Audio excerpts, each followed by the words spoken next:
पाकिस्तान की फिक्र बढ़ाने वाली दो फाइलें खोलते हैं। पहली फाइल में भारत की वाटर स्ट्राइक या हमारा ऑपरेशन वाटर कह सकते हैं, और वाटर स्ट्राइक से सीमा पार की फिक्र बढ़ी हुई है। पहलगाम हमले के बाद भारत ने पाकिस्तान के साथ राजनयिक संबंध भी पूरी तरह खत्म किए थे। तो दूसरी फाइल, इस पर दोनों देशों के बुद्धिजीवियों की ओर से उड़ाए गए शांति के कबूतरों पर आधारित है, जो कि एक चिट्ठी की शक्ल में सामने आई है। यह चिट्ठी दोनों देशों के प्रधानमंत्रियों को लिखी गई है। आप कह सकते हैं कि पाकिस्तान एक तरफ तो धमकी लॉन्चर चला रहा है, तो दूसरी तरफ बुद्धिजीवियों ने चिट्ठी लॉन्चर चलाकर शांति की दुआई दी है। ये दोनों खबरें यहां पर देखिए, पहले धमकी लॉन्चर की बात कर लेते हैं, जिसकी जड़ में भारत का सिंधु जल संधि ब्रेक करना। इसे लेकर पाकिस्तान में पिछले एक साल से रोना धोना मचा हुआ।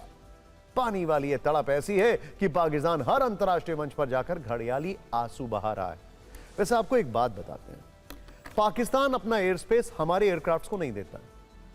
इसके लिए हमें बहुत ज्यादा दूरी तय करनी पड़ती है और फ्यूल कंजम्पशन भी ज्यादा होता है, लेकिन हम रो पीट नहीं रहे। खैर, पाकिस्तान की तो फितरत ही यही है। खैर, वो खुद को पीड़ित बता रहा है। जब दाल कहीं नहीं गली तो फिर इस्लामाबाद में एक अंतर्राष्ट्रीय सम्मेलन आयोजित करवाया, लेकिन असल में यह भारत के खिलाफ वैश्विक दुष्प्रचार करने का एक और नापाक आयोजन था, जिसमें बिलावल भुट्टो जरदारी से लेकर पाकिस्तान सरकार के कई बड़े चेहरों ने शिरकत की।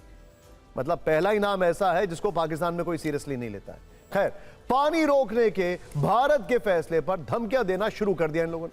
इन धमकियों के शब्दकोश कुछ इस तरह से है: परमाणु तबाही, हाथ काट देंगे, युद्ध शुरू होगा, शांति भंग होगी, सिर बर्बादी होगी। अच्छा, ये सब लोग बोलने से पहले एक बार जरा वो पुराने वीडियोस देखें जब हमने ऑपरेशन सिंदूर में वहां पर धमाके किए थे।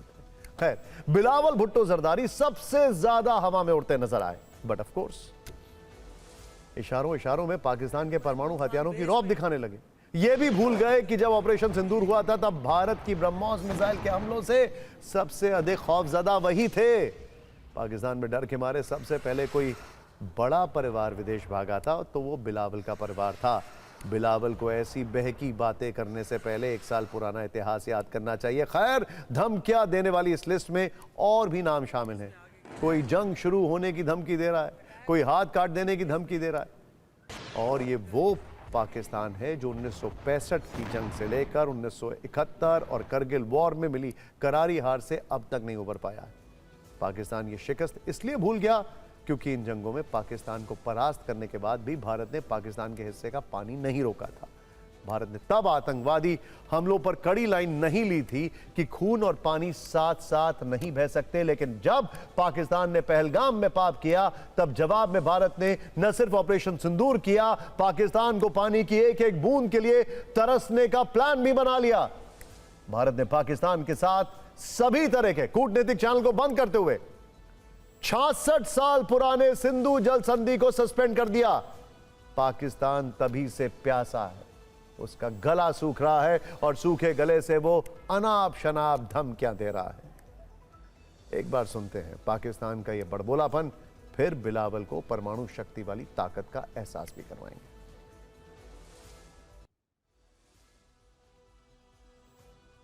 अब कुछ फैक्ट्स की बात करते हैं। पाकिस्तान में त्राहिमाम असल में इसलिए है क्योंकि वहां की लगभग 80% कृषि भूमि और अर्थव्यवस्था सिंधु नदी प्रणाली के पानी पर निर्भर है। 19 सितंबर 1960 को कराची में इसके समझौते पर दोनों देशों ने हस्ताक्षर किए थे। इसके तहत सिंधु नदी प्रणाली की 6 नदियों को बांटा गया था। रावी, ब्यास और सतलज का पानी भारत को, जबकि सिंधु, झेलम और चिनाब का पानी पाकिस्तान को आवंटित किया गया था। लेकिन अब भारत की नई पॉलिसी में यह बीती बात है। नई बात यह है कि पाकिस्तान इसलिए भी परेशान है क्योंकि भारत बांध और नहरों का निर्माण कर रहा है। ये देखिए, हाइड्रोलॉजिकल डेटा शेयर नहीं कर रहा है। इस कारण पाकिस्तान की अर्थव्यवस्था और ऊर्जा दोनों खतरे में पड़ गई है। एक इंटरेस्टिंग फैक्ट आपको मैं बताना चाहूंगा।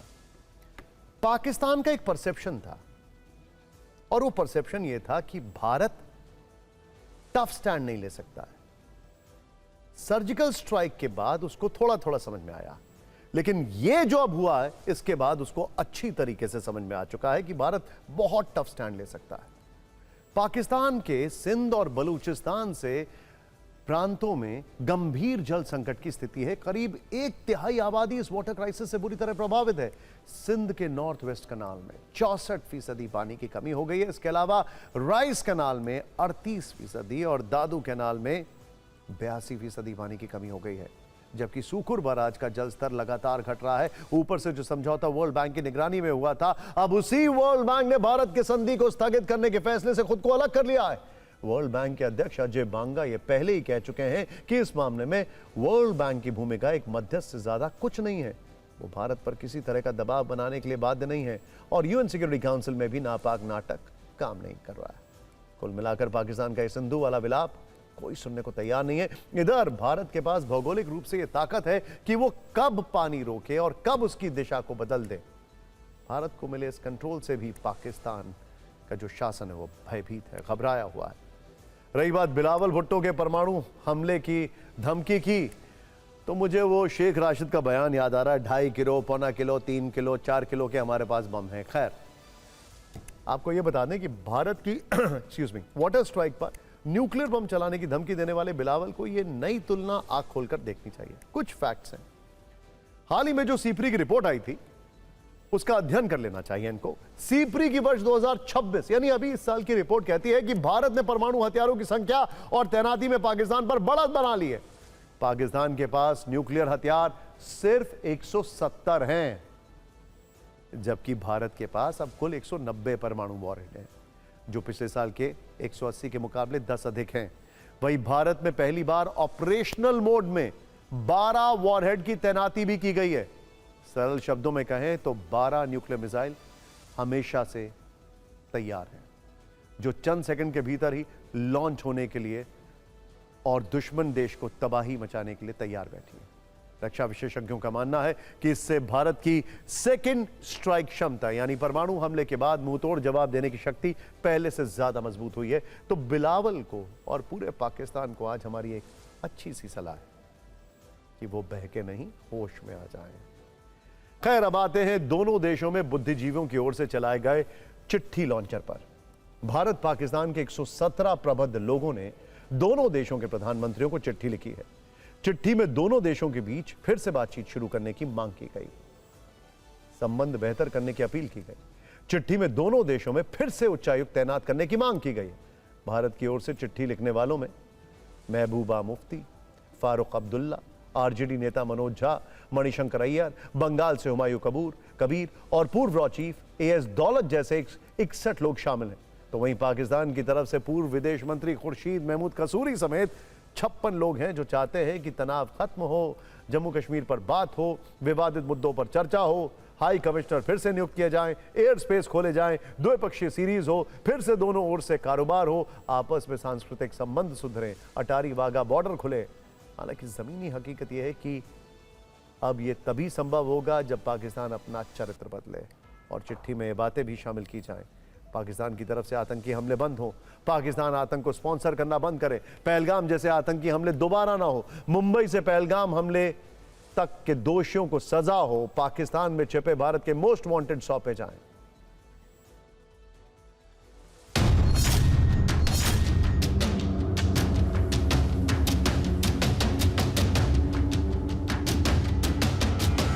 जम्मू कश्मीर की भी एक अपनी एक स्ट्रेटेजिक एक ज्योग्राफिकल पोजीशन है, मगर चूंकि ये कॉन्फ्लिक्ट में फंसा है दो मुल्कों के बीच में, हमारे मुल्क इंडिया और पाकिस्तान के बीच में, उसकी वजह से हालात हमारे दिन ब दिन ख़राब होते जा रहे हैं। जो जम्मू कश्मीर जंग का अखाड़ा बन चुका है, इसको अमन का पुल बनना चाहिए, दो मुल्कों के दरमियान आवाजाही होनी चाहिए।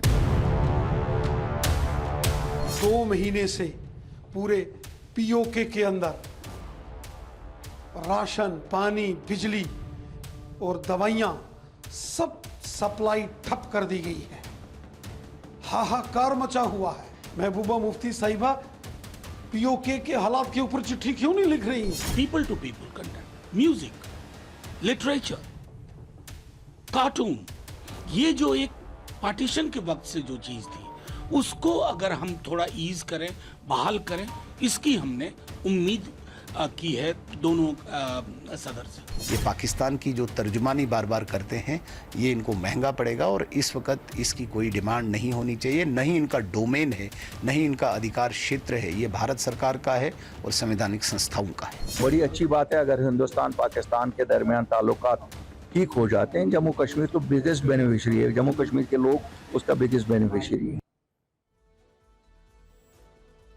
आपने ये बुद्धिजीवियों वाली खबर देखी। मैं आपको एक फैक्ट बताता हूं। आज से कुछ साल पहले मैंने एक फॉरेन मिनिस्टर, भारत के फॉरेन मिनिस्टर जो रह चुके हैं, उनसे सवाल पूछा था कि जब वर्ल्ड वॉर में यूरोपियन कंट्रीज एक दूसरे से लड़ रही थी और एक साथ यूरो बन जाता है तो भारत और पाकिस्तान के साथ नहीं आ सकते। उन्होंने मुझसे कहा कि निशांत, आपकी सोच तो अच्छी है but I am sorry, I will disappoint you. Pakistan की फितरत और नियत कभी नहीं बदल सकती।